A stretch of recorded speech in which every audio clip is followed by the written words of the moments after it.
भाई घर बहुत भारी है, शादी करना बहुत जरूरी है, अकेला रहना बिल्कुल ठीक नहीं आप दोनों के लिए।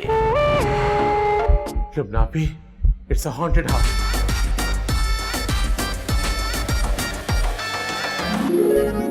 आपने मुझसे मजाक किया था ना कि आप 43 की हैं। 31 से एक दिन ऊपर लगती है आप।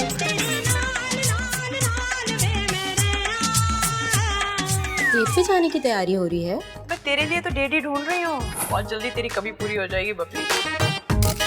अरे पकड़ इसको। कितनी बार मुबश्शिर से कहा था कि इस औरत का चाल चलन ठीक नहीं लगता मुझे। पता नहीं सोसाइटी में लोगों को इतनी आग क्यों लगती है जब एक बेवा दूसरी शादी करने की कोशिश करती है। खैर शादी तो मैं तुम्हारी भी नहीं होने दूंगा।